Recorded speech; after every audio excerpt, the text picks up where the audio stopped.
जनसेवा केन्द्र परी पोस्ट ऑफिस रो फ्रांचाइज केन्द्र मध्य आपण खोली लक्षाधिक टंका रोजगार करिबे। भारत सरकार अनुमोदन क्रमे पोस्ट ऑफिस एई आर्थिक वर्ष पाखरु पोस्ट ऑफिस रो फ्रांचाइज केन्द्र खोलिबा पई निष्पत्ति नेइछि। बैंक सीएसपी जनसेवा केन्द्र रे जेउ भाव रे पब्लिक सर्विस पाउछंती बा बैंक सीएसपी रे बैंक रो टंका उठाण जमा नुवा खाता खोलिबार बेनिफिट्स जनसेवा केन्द्र मानकरे विभिन्न प्रकार सरकारी योजनार लाभ साधारण जनतांकु तांको घर पाखरे जोगाई दिया जाउछि।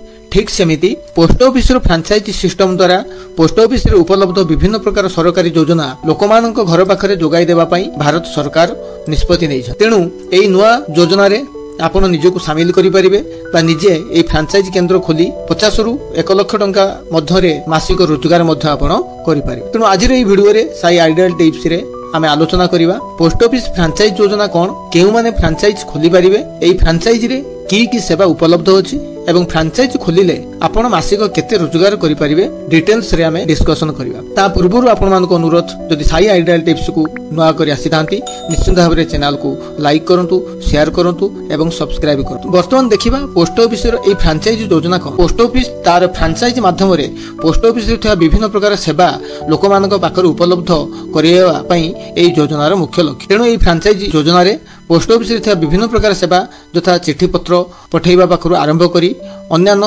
सरकारी सेवा गुड़िक ए फ्रांचाइज माध्यम रे आपण जोगै पारिबे। तेणु वर्तमान देखिबा ए फ्रांचाइज केउ माने नै पारिबे बा केउ माने ए फ्रांचाइज खोलिया पय योग्य। जदि आपनकर बयस 18 वर्ष एवं आपण 10म श्रेणी पास करिसंती, आपनकर जदि कंप्यूटर ज्ञान सह उड़िया एवं इंग्रजी भाषा रे ज्ञान अछि एवं एक वैलिड पैन कार्ड अछि, तेबे आपण ए फ्रांचाइज केन्द्र खोलिबा पय आवेदन करिबे। एवं आपण जदि सिलेक्शन होंती बा योग्य विवेचित होंती ताहले आपण ए फ्रांचाइज निज घरे खोली पारिबे। सेति पय आपनकु पर्याप्त टंकार आवश्यकता नाही। जदि आपनक पाखरे स्मार्टफोन अछि, आपण निज घरे बसी ए फ्रांचाइज रे विभिन्न प्रकार सेवा लोकमानकु आपनक अंचल रे जोगै दे पारि। तेणु वर्तमान देखिबा ए फ्रांचाइज जदि आपण नियंती बा खोलंती ताले की सरकारी सेवा बा की पोस्ट ऑफिस सेवा आपण लोकमानकु देई परिबे ए फ्रांचाइज मान। ना ए फ्रांचाइज रे आपण डाक संबंधी कार्य अर्थात विभिन्न प्रकार चिठी, registered speed post booking, parcel booking, booking of E money order अर्थात इलेक्ट्रॉनिक्स मनी ऑर्डर बुकिंग करि परिबे, रेस्टी स्पीड पोस्ट पार्सल आदि बुकिंग करि परिबे, पोस्टेड स्टाम्प स्टेशनरी बिक्री अर्थात postal stamp, revenue stamp, envelope इत्यादि आपण बिक्री करि परिबे। रिटेल सेवा गुडिक अर्थात आपणकर जते प्रकार बिजनेस पोस्ट पार्सल सेवा आपणकर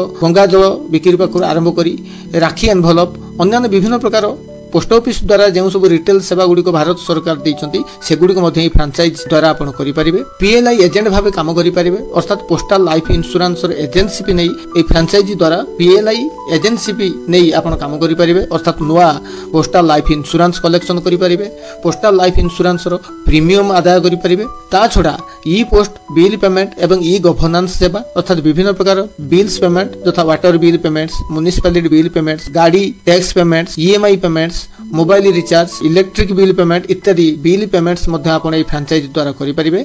ई गवर्नेंस सेवा अर्थात भारत सरकारंकर जो सर्विस गुड़िक ऑनलाइन रे उपलब्ध यथा आधार कार्ड संशोधन, पैन कार्ड आपणकर विभिन्न प्रकार जनधन योजना रे निजको शामिल करिवा पई एप्लिकेशन फॉर्म भरिबा, आयुष्मान भारत योजना रे लोकमानकर एप्लिकेशन ग्रहण करिबा इत्यादि सरकारी योजना गुड़िक पासपोर्ट सेवा आपण एई फ्रांचाइज द्वारा करि परिबे। तेनु एई फ्रांचाइज रे एई सब पोस्ट ऑफिस रो सेवा आपण जदि करंती ताल आपण केते रोजगार करि पारि। आपणकर केउ हुआ क्राइटेरिया अछि ना रजिस्टर्ड आर्टिकल जदि आपण बुकिंग करंती प्रति आर्टिकल पिछा आपण 3 टंका, स्पीड पोस्ट जदि आपण पठाउजंती आपण फ्रांचाइज माध्यम रे बुकिंग करचंती ताले प्रति स्पीड पोस्ट पई 5 टंका, जदि मनी ऑर्डर बुकिंग करचंती प्रति मनी ऑर्डर पई 3 टंका 50 पैसा रु 5 टंका पर्यंत एवं जदि आपण स्टाम्प रेवेन्यू सेल करचंती सेल वैल्यू रो 5% कमिशन। ता बादे आपण पीएलआई एजेंट कमिशन हिसाब रे आपण जते नुवा पोस्टल लाइफ इंश्योरेंस कलेक्शन करिथिबे तार कमिशन अप टू 35% अर्थात 35% कमिशन एवं मंथली बिजनेस इंसेंटिव अर्थात आपणकर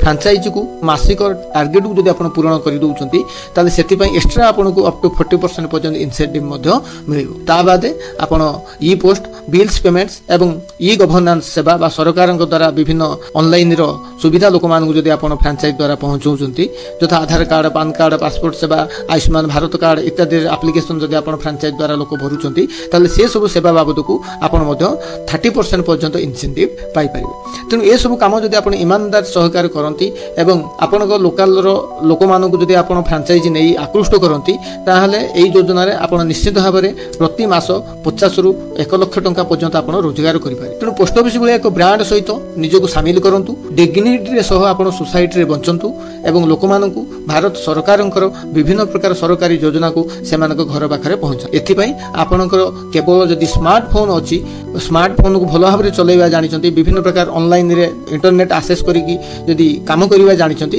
ତ ଆପଣ ଏ କାମ ଆପଣ ସୁରୁଖୁରୁରେ ସହଜରେ ଆପଣଙ୍କ ଘରେ ବସି କରିପାରିବେ ଏବଂ ମାସକୁ ଲକ୍ଷାଧିକ ଟଙ୍କା ରୋଜଗାର କରିବେ। ଫ୍ରାଞ୍ଚାଇଜି ଯୋଜନା ଆପଣଙ୍କୁ ନେବାକୁ ହେଲେ ଆପଣଙ୍କୁ କ'ଣ କରିବାକୁ ପଡ଼ିବ ନା ଆପଣଙ୍କ ନିକଟସ୍ଥ ଡିଭିଜନାଲ ପୋଷ୍ଟ ଅଫିସ ବା ନିୟରେଷ୍ଟ ପୋଷ୍ଟ ଅଫିସ ସହିତ ସମ୍ପର୍କ କରନ୍ତୁ। ସେ ଆପଣଙ୍କୁ ଡିଟେଲ୍ସ ବତେଇଦେବେ କ'ଣ କରିବାକୁ ପଡ଼ିବ।